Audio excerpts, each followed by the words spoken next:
what an amazing guest we have on today. Rich Wilkes has written such amazing Hollywood classics like XXX and Airheads. Rich, thanks for being on with us. Hey, man. Thank you. Thank you, Geoffrey, for having me. I appreciate it. Well, this is just amazing. I mean, I love your work, and it's your voice as a screenwriter is so different. If I look at something like XXX and I compare that to the comedy of Airheads, it's all over the place, but it's still rock and roll, which is pretty awesome. But before we get into that, I do want to get a little bit of your origin story of kind of what led you towards those successes. Sure. I did undergrad in theater at UC Santa Cruz. And it was there that I met people whose parents, they were from LA and their parents worked in the film industry. And I was, that was the first time I'd heard that was, you could possibly get into the film industry. You could actually do it. Yeah.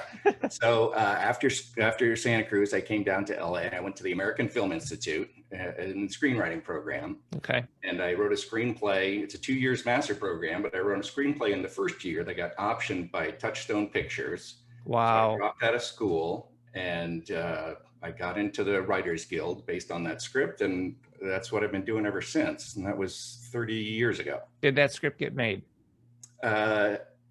Yes, eventually did. I directed it. It was something I wrote and directed called Glory Days, a little $700,000 movie. It was the first starring role for Ben Affleck. Oh, Ben wow. Affleck and Sam Rockwell. And it got lost in the Miramax shuffle, and I don't know who owns the rights to it or where it is, but it's got Matthew McConaughey and Matt Damon and Spalding Gray and Alyssa Milano and okay, I need to find this film. That sounds amazing. So yes, you killed it out of the gate. How did you end up landing a role like XXX? Well, first I had done the comedy stuff with Airheads, and that led me to work a little bit with Adam Sandler. Okay. So I was doing the comedy thing, but writers and actors and directors, nobody wants to be pigeonholed as one thing. God forbid you get good at something. Right. So I decided I need to switch to do like independent film stuff. So I wrote and directed this movie, Glory Days, I was just telling you about. Yeah. After that, that thing didn't make any money. I couldn't get money to direct something else. So I decided I better write something that will make money, rather than trying to be, Quentin Tarantino. So I put my thinking cap on and tried to think of an action movie franchise. Right. Because those are perennial, people have been going to see James Bond for 50 years. Makes sense. So I came up with a version of it, which is the X Games version of James Bond. James Bond goes skiing in Gstaad and drinks martinis. Well, this is the guy who goes snowboarding and drinks beer. Right. And it fit in perfectly with the music, because they had, they were trying to make Tom Cruise and Mission Impossible really, really hip by using Limp Bizkit on the soundtrack and stuff. Yeah, that whole new metal wave. Yes. And it didn't fit. So so that's what I jumped onto. And the pitch was literally what I just gave you. It's, the 3 sentences I gave you. And in the room, Todd Garner said, yes, let's do it. I wrote the script in a month and a half. A month later, we had Vin Diesel and a director. 7 months later, we were shooting. 7 months after that, it was in theaters. Wow. It was just a crazy nonstop ride. But we picked up Vin right after Fast and the Furious. It was before it came out that we got him. And so that was his next big movie the following summer. And it worked, it spawned a franchise. It sure did. It put me into a different category of writer. And you get these opportunities afterwards, to work on other action things. And what you find out, or what I found out, is those things are very big budget and it's very hard to get them made. So I got one made really, really easily. And then I wrote several more of those big kind of movies that didn't go. Okay. Like I wrote a Castle Wolfenstein movie based on the video game. Oh, wow. That'd have been amazing. Yeah. And I wrote a Kung Fu movie based on the old TV show that now is, again, a TV show. Yeah. I wrote a Marvel movie that didn't get made. So I wrote a lot of, big budget action kind of movies that didn't get made. Well, were these specs, or were you getting, were these getting option? You're getting paid to write them. Yeah, I was getting hired to write them Okay. from the, whoever owned the rights to whatever. Okay. So that's how I made my living, by writing scripts that were not getting produced. Well, that's got to be And then frustrating, though. I don't want to go there yet, but on this, Okay. I was also doing, biopics. I wrote the Dirt movie, which is the Motley Crue biopic. Oh, that's awesome. And that one took 17 years to get made, but it finally got made. And then I wrote a Sam Kinison biopic with Sam Kinison's, based on Sam Kinison's brother's book. And that's been 13 years. I'm still waiting for that one to get made. And then I wrote, there's a best-selling book, this nonfiction book that I was doing with the Russo brothers before they blew up with Marvel. Yeah. And we tried for years to get that one made, The Ballad of the Whiskey Robber, and could not get that one made. So I've had this evolution of starting with comedy involving rock and roll. Then I went into action involving rock and roll. And then I go into a biopic about rock and roll. And so I've sort of in this niche. Yeah. I've used the music to bridge the gap between comedy and action and biopic. And so that's sort of the sweet spot where I am now. If something comes up with rock and roll in the name, I wind up getting a call. Yeah, which is great. That's what I love. Is music very important to your life? Is this something that you find really influences your writing in general? Yes, absolutely. The way music is so, it just takes you away to, I talked to Nikki Sixx about this. Okay. Bass player from Motley Crue. The alchemy of 3, 4, 5, however many people playing an instrument together. And if you took them all apart, it's just a drum beat or a bass line, but you stick all 4 of them together and it's this alchemy that's bigger than the sum of its parts. Yeah. And it evokes these emotions and puts you in a time and place that you're going to remember forever, when that album came out, whatever. Right. So there's such power to that. I'm really drawn to it, but I'm not a musician. So for whatever reason, I'm attracted to stories in film that have a lot of music in them. Interesting. And a guy like Tarantino, I keep bringing him up, but the stuff he drops into his soundtracks, I mean, it's just genius to have the human beings play during a sword fight in Kill Bill 1. Yeah.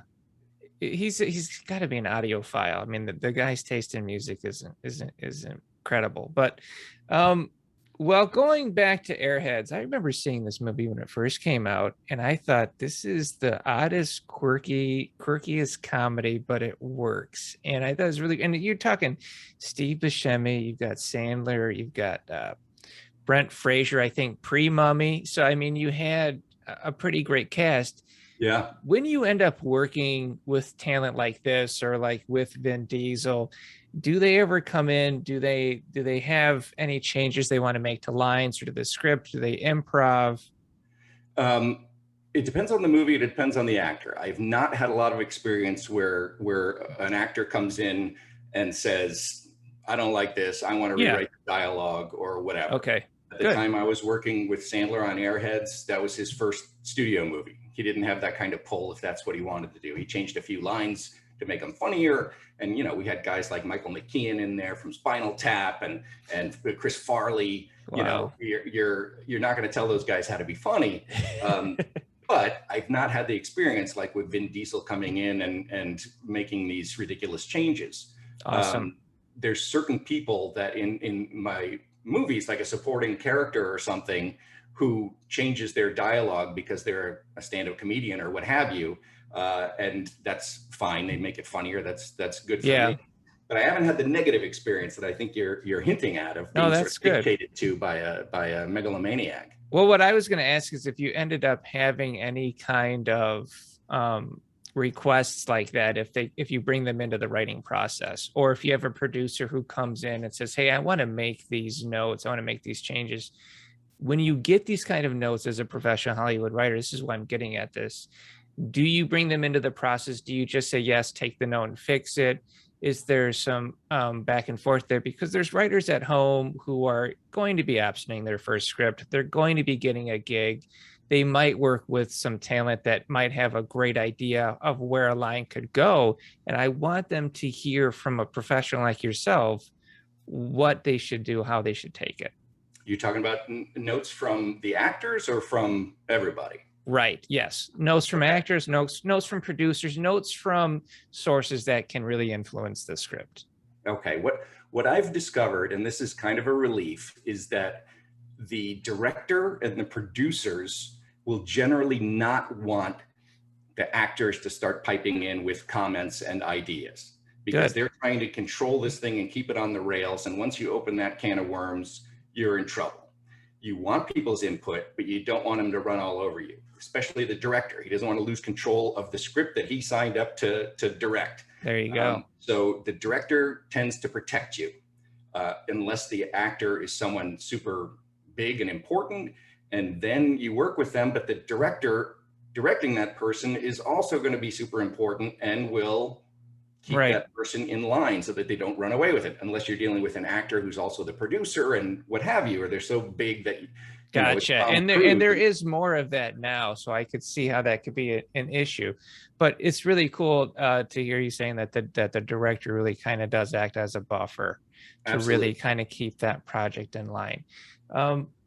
When you've created these films and you've gone into a pitching, for instance, like you had to pitch XXX, it sounds like you nailed your pitch, which is fantastic. But what about Airheads? I mean, when you had to pitch that, or it sounds like the dirt came to you, which is fantastic that you have gigs coming to you. But when you're out there pitching, what would you recommend for any of these up and coming writers? Well, the world of pitching has changed a lot in 30 years. Nowadays, to be quite honest, pitching requires, at least in my experience on the studio level, you have to have an actor and a director and a producer when you go into pitch. It helps also to have the script. Okay. So that's when you're going after Netflix or Sony Pictures or whatever. So you're talking about packaging. Yeah. Okay. When you start out, the first element is going to be you hooking up with a producer, and the producer has an idea or you have an idea and you get to pitch them. They will more than likely say, okay, why don't you write it? I'll help you work on it. And then we'll try to get a director, and then we'll try to get an actor. Cool. That's generally how it works now. It's not like the old days where you could go in and give this 3-second pitch that I told you about, and the guy says, great kid, go home and start writing. But being interactive and collaborative with everyone is like the most important thing, because whoever you're working with wants to feel some ownership over the thing. Yeah. And as long as they're not, turning the Titanic into an airplane, why not, listen to their ideas and use the ones that you love and argue about the ones that you don't. But I used to have this attitude that I'm the writer, I know what is best. Yeah. And I realize now that I got a lot more experience, it's fine to just take some input. What's wrong? To get a good idea from someone, I don't care anymore. I don't care where the idea comes from. If it's great and it contributes to it, then fantastic. So try to get that ego out of the way and just work with the people, because they're going to be spending 2 years with you. You don't want to come across as somebody who's not fun to hang out with and collaborate with, Yeah. I think that's true. I mean, get the ego out of the way. Collaboration is key, and really kind of look at screenwriting as an invitation to work together. And I think that can be something that can really help you in the industry and even take a project to another level. Like you said yourself, I mean, we think we know everything, but that doesn't mean that somebody else doesn't have a great idea that can really take the script to that next level, which is awesome. So I'm sorry, but as an addendum to that, just think about the idea that 99% of the things you're going to write are not going to get made. The rule really is that the journey is the destination. If I'm not having fun collaborating with you, spending 6 months doing notes with you over the phone, on Zoom, whatever, then what's the point? Because that's most likely what you're going to get. Yeah, I mean, that's the truth. When I collaborate with somebody, it's somebody I want to work with. It's somebody I want to have fun with, especially if you're doing like a comedy and you're writing together and you're cracking that person up from a bit. That to me is like gold. I mean, I can think of moments where I've done that with collaborators where like, oh, that felt so good. So I totally agree. I want to talk about Punk Like Me. Now, this isn't something I've been aware of, but this is a documentary that you did, and from what I understand, you've recently released it on streaming, right? Yes, yeah, we put it on Amazon. It's called Punk Like Me. It's a documentary about myself as a husband and father in his late 30s, lying his way onto the Warped Tour because I never got to be in a touring band when I was a kid, you know, and I always wanted to be in a band. So I lied my way into the Warped Tour by saying I was a writer for Rolling Stone magazine and I want to write an article about the Warped Tour, but you have to put my What? tour. You really did that? Yeah. Wow. And so they bought it and they were like, okay, cool. We could use an article at Rolling Stone. So they gave me a spot, but then my band broke up a month before the tour started. So I just emailed everybody I knew, said, hey, who can play an instrument? Let's put a band together. We're going on the tour. So I got a high school friend, one of my wife's college friends, a friend's younger brother, and we put together this band. And over the course of a weekend, wrote a half hour's worth of music. We rehearsed 3 times and then we went on the road and we got a big tour bus. You know, we got Melissa Etheridge's tour bus. And so we were a bunch of, you know, late 30 something wannabes who lied their way onto the tour. And we are performing punk rock mariachi music. And the band name is Carne Asada. And we're doing, you know, La Cucaracha and Guadalajara. And we're sort of like the Sublime of mariachi music. So it gets complicated because my wife, you know, once she realizes I actually made it onto the tour and I'm getting this tour bus, she doesn't want me to go on some, you know, rolling bachelor party for the summer. So she wants to come and I make her tour manager. But then she wants to bring along our infant daughter because she doesn't want to be separated from it. But then she wants to be able to hang out and party. So we bring along the in-laws. So the wife, the kid, the in-laws on tour with me and my friends playing punk rock and trying to live out these rock and roll fantasies. So the movie is called Punk Like Me because, amazing. You know, I'm not a punk. And if you want to, you know, if you just lie and have some gumption, you can be a punk like me. And so what I realized in the course of doing that documentary was you really have to write a screenplay for a documentary. It's not just about seeing what happens and then cutting it all together and a story emerges. You know, you get hints of a story, but you have to sit down and you write a 60-page screenplay for an hour and a half documentary. There's narration, there's just sequencing all of this stuff. Visuals, what elements are going to carry through somebody, you know, I lose my voice at a certain point, band members get into a fight, all of these things you get to extrapolate after the shooting is done and you see what is actually working. And that was a real interesting challenge and something totally new. I did not realize that people wrote documentaries, and I feel stupid about saying that, but it's a skill, man. Okay, I gotta unpack some of this. One, that sounds like an editing nightmare, not having a screenplay and just hours and hours of footage. So that had to be you locking yourself in a dark room for weeks on end. All right. 2, you said you were press, but you weren't press. So what happened eventually when they discovered you weren't press? I mean, was there fallout? No, because there was so long between the time that I pitched him the idea to the time that I was on the tour that he had forgotten all about it. That's absolutely amazing. The Warped Tour, there's 90 bands playing every day on 10 different stages. So the notion that he could keep track of all 90 bands and why they're there or what have you was, you know, it was ridiculous. Wow. Yeah, so and I've heard the Warped Tour was pretty wild, you know? Yeah, it's massive. So he saw the movie, the guy who runs the tour, Kevin Lehmann, and he liked it, and he showed it on the tour the year following on one of their break days. You know, they put up a big screen and watched it. And we went to South by Southwest and Coachella and San Francisco Doc Fest and all these places with it.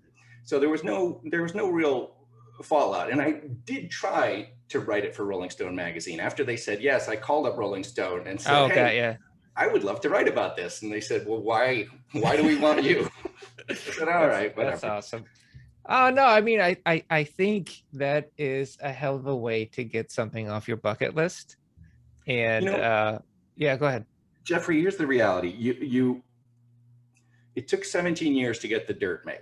I was writing these blockbuster movies that were not getting made, right? Yeah, right. I'm frustrated. I want to do something. I want to make a movie. So I made my own documentary and I It's taught awesome. myself how to write it. And I'm starring in the stupid documentary and I had to write them. It was a whole new set of skills. And I can't emphasize enough how keep doing things, whether you're getting paid for them or not. Write a play, write a short story, write a graphic novel, write Yeah, poetry. Just keep doing something instead of waiting around for lightning to strike on this one yeah, screenplay you wrote. yeah. No, I think that's great advice.